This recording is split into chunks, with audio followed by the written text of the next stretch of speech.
Friends, तो केम छो बधा? तमारुं खूब खूब स्वागत है मारा चेनल में। आज आपणे बनावीशुं दिवाળી माटे इंस्टंट नायलोन पौવાનો चेवड़ो। तो चलो बनाववानुं स्टार्ट करीए। तो सौ प्रथम मैं अहीं 1 किलो जेटला नायलोन पौवा लई लीधा छे। तेने आपणे कढ़ाईयामां गैस पर शेकी लेवाना छे। ज्यां सुधी क्रिस्पी न थाय त्यां सुधी आपणे तेने शेकी लेवाना छे। तो आवी रीतना तमे पौवाने हाथमां लेशो एटले एकदम तूटी जाय एवी रीतना आपणे तेने शेकवाना छे। तो अहीं किलो जेटला पौवाने एकदम सरस रीते साफ करीने शेकी लीधा छे। हवे कढ़ाईयामां आपणे अहीं तेल लई लेवानुं छे।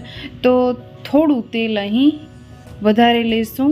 આપણે ચેવડો વઘારવામાં ખૂબ જ ઓછા તેલનો ઉપયોગ કરશું, પણ અહીં આપણે મગફળીને તળવાની છે એટલા માટે તેલ મેં થોડું વધુ લીધું છે। તો હવે આપણે 1 કપ જેટલી મગફળીને તળી લેવાની છે। જ્યાં સુધી દાણો ફૂટે નહીં ત્યાં સુધી તેને તળવાની છે, અથવા તો તેનો કલર ચેન્જ થાય ત્યાં સુધી તેને તળવાની છે। જો કાચી રહી જશે તો ટેસ્ટ સારો એવો નહીં આવે। तो अहीं तमे जोई सको छो कि मगफड़ी जे छे तेलमां फूटी रही है। एनो मतलब ए कि एकदम सरस रीते कूक थई गई है, एकदम क्रिस्पी थई गई है। तो हवे आपणे तेने बारे काढी लेशुं। तो एक डिश में आपणे मगफळीने बारे काढी लेशुं अने त्यार पछी आपणे आ ज तेलमां बीजा इन्ग्रेडियंटने तળી લેશું જે આપણે ચેવડામાં યુઝ કરવાના છીએ। તો એકદમ સિમ્પલ રેસિપી તમારા સાથે શેર કરીશ ફ્રેન્ડ્સ। ઇઝીલી તમે પહેલી વખત પણ બનાવતા હશો ને તો પહેલી વખતમાં પણ એકદમ સરસ બજાર જેવો જ ચેવડો બનીને રેડી થશે। તો અહીં મેં બધી જ મગફળીને બારે કાઢી લીધી છે અને અડધા કપ જેટલા મેં અહીં દાળિયા એડ કરી દીધા છે। તો જે મોડા દાળિયા આવતા હોય તે મેં અહીં લઈ લીધા છે, જે ચેવડામાં વપરાતા હોય। जो आनामांथी तमने कोई पण इन्ग्रेडियंट न गमतुं होय तो तमे स्कीप करी सको छो, अथवा तो न होय तो तमे स्कीप करी सको छो। चेवड़ानो टेस्ट सारो ज आवशे। तो अहीं तमे जोई सको छो कि दाळिया एकदम सरस एवा तळाई गया छे, तेनो कलर थोड़ो एवो चेन्ज थयो छे तो मैं तेने बहार काढी लीधा छे। हवे आपणे अहीं ड्राय फ्रूट्स तળી લેવાના છે। જો હોય તો જરૂરથી ઉમેરજો અને ન હોય તો કશો જ વાંધો નહીં। તો કાજુ અને બદામ 8 થી 10 પીસ કાજુના, 8 થી 10 પીસ બદામના, તેને આપણે કલર ચેન્જ થાય ત્યાં સુધી તેલમાં તળી લેવાના છે। તો ગેસની ફ્લેમને સ્લો જ રાખવાની છે, નહીંતર કાજુ જલ્દી જ ડાર્ક થઈ જશે। તો પછી એનો ટેસ્ટ જે છે ચેવડામાં સારો એવો નહીં આવે। થોડા લાઇટ થાય એટલે આપણે તેને બારે કાઢી લેવાના છે, અથવા તો બ્રાઉન કલરના થાય ત્યારે તેને બારે કાઢી લેવાના છે। હવે 2 ટેબલસ્પૂન જેટલી કે પછી 1/4 કપ જેટલી આપણે અહીં કાળી દ્રાક્ષને તળી લેવાની છે। તો તેને તેલમાં વધારે નથી તળવાની, થોડી વાર માટે જ આપણે તેને તેલમાં મૂકીને બારે કાઢી લેવાની છે। તો અહીં દ્રાક્ષ પણ તળાઈ ગઈ છે, તેને પણ આપણે ડીશમાં કાઢી લઈશું। અને હવે આપણે અહીં તળી લેવાના છે નારિયેળના કટકા, એટલે કે સૂકું નારિયેળ જે આવે તેના નાના નાના એવા કટકા કરી લેવાના છે, અથવા તો ઊભી એવી સ્લાઇસ કરી લેવાની છે અને તેને પણ આપણે અહીં તળી લેવાનું છે। તો નારિયેળનો ટેસ્ટ આ ચેવડામાં ખૂબ જ સારો એવો આવે છે। બજારમાં જ્યારે આપણે ચેવડો ખરીદતા હોઈએ છીએ તો આ બધા જ ઇન્ગ્રેડિયન્ટ હોય છે। તો જો તમને ઉમેરવા હોય તો જરૂરથી ઉમેરજો, બજાર જેવો ટેસ્ટ ઘરે આવશે। હવે આ બધા જ તળેલા જે ઇન્ગ્રેડિયન્ટ છે એ આપણે પૌવામાં એડ કરી દઈશું અને એક વખત સરસ રીતે મિક્સ કરી લેશું।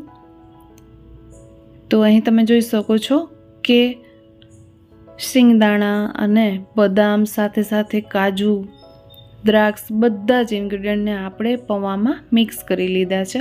હવે એ જ તેલમાં આપણે થોડું અડધી ચમચી જેટલું જીરું ઉમેરી દેવાનું છે। જીરું ચટકે એટલે અડધી ચમચી જેટલી હિંગ ઉમેરી દઈશું, મિક્સ કરી લઈશું અને ત્યાર પછી આપણે એક લીલું મરચું જેને નાના નાના એવા સ્લાઇસ કરીને ઉમેરી દીધું છે।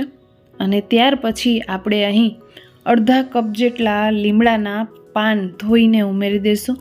તો લીમડો આ ચેવડામાં જરૂરથી ઉમેરજો, ખૂબ જ સારો એવો ચટપટો આ ચેવડાનો ટેસ્ટ આવશે।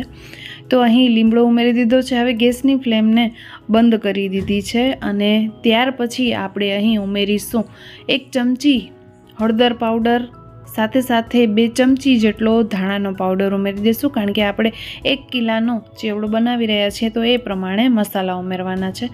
2 ચમચી આપણે કાશ્મીરી અથવા તો તીખો લાલ મરચાંનો પાવડર ઉમેરી દઈશું. મિક્સ કરી લેશું. ધ્યાન રાખજો કે અહીં મેં ગેસની ફ્લેમને બંધ કરી દીધી છે. કડાઈ ગરમ છે, તેલ ગરમ છે, એટલે મસાલા એકદમ સરસ એવા થઈ જશે. અને જો ગેસની ફ્લેમ ચાલુ હશે તો મસાલા બળી જશે તો સારો એવો ટેસ્ટ નહીં આવે. તો અહીં બધા જ મસાલાને એકદમ સરસ રીતે કડાઈમાં મિક્સ કરી લીધા છે. હવે આપણે અહીં બીજા જે ઇન્ગ્રીડિયન્ટ છે આપણે ઉપરથી ઉમેરી દઈશું પૌવામાં. તો અહીં સૌ પ્રથમ તો મીઠું લઈ લીધું છે, તો સ્વાદ અનુસાર ચેવડામાં મીઠું ઉમેરી દેવાનું છે.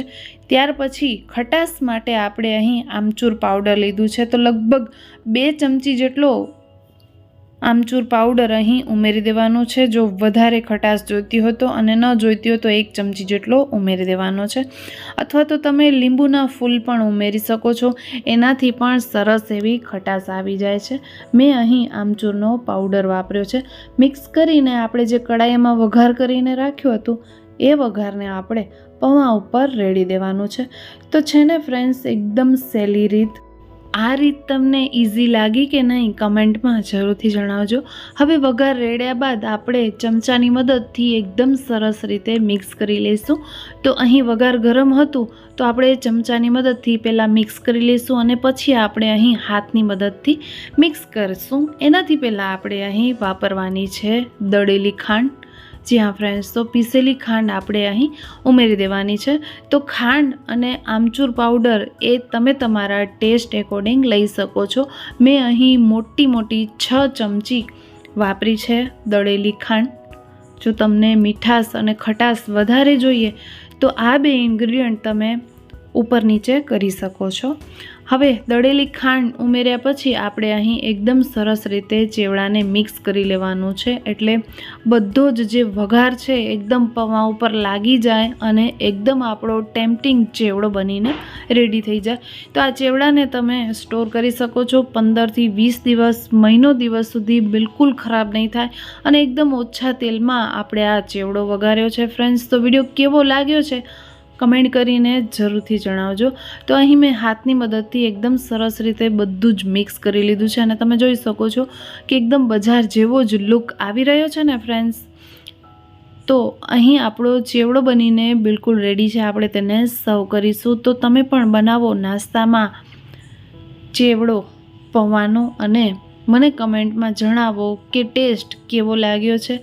તો ફ્રેન્ડ્સ, સારો લાગ્યો હોય તો વિડીયોને લાઈક કરજો, શેર કરજો, અને ચેનલ પર નવા આવ્યા છો તો ચેનલને સબસ્ક્રાઈબ જરૂરથી કરીને જાજો. બાજુમાં રહેલા બેલ આઇકોનને જરૂરથી પ્રેસ કરજો, જેથી તમને મારા આવવાવાળા બધા જ નવા વિડીયોઝની નોટિફિકેશન મળતી રહેશે. તો ફ્રેન્ડ્સ, આપણે ફરી મળીશું એક આવા જ નવા વિડીયો સાથે, એક આવી જ નવી રેસિપી સાથે. ત્યાં સુધી આવજો બધા. જય Shri Krishna. Thank you for watching this video.